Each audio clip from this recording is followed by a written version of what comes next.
दर्शकहरू नमस्कार। Rabi Lamine छानालाई Rabi Lamine छानाको निवासमा पक्राउ गर्न आएका सिआइबीका डीएसपीले अन्तिम इच्छा के छ तपाईको भन्ने कुरा गरेपछि पत्रकार र डीएसपी बीचको चर्काचर्की यहाँ सुन्न सक्नुहुन्छ। त्यस्तो बोल्दैन सर, डेढ साहब हुनुहुन्छ।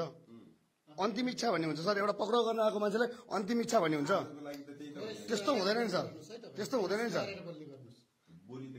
सर अन्तिम इच्छा एउटा के लाग्छ तपाईको विचारमा कमेन्ट गर्नुहोस्।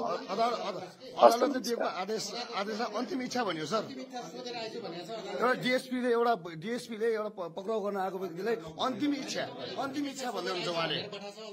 आजलाई चाहिँ तपाईहरुले चाहिँ एकजोडी कानुन व्यवसाय सल्लाह गरेर जान्छु भनेर भने अनि अन्तिम इच्छाको अर्थ के हो?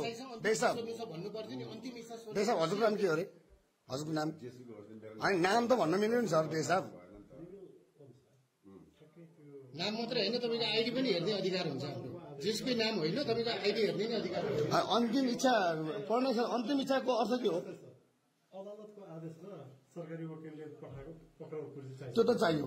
अनि त्यो पनि चाहियो। अन्तिम इच्छा भने चाहिँ के हो? रवि लामिन छानालाई रवि लामिन छानाको निवासमा पक्राउ गर्न आएका सिआइबीका डीएसपीले अन्तिम इच्छा के छ तपाईको भन्ने कुरा गरेपछि पत्रकार र डीएसपी बीचको चर्काचर्की यहाँ सुन्न सक्नुहुन्छ। है त गाइस, हाम्रो सभापतिज्यूलाई तपाईहरुले पक्राउ गर्न आउँदै हुन्छ। अन्तिम इच्छा भनेको के हो त सर? त्यो सर नबटार्नु भन्ने कुरै होइन सर।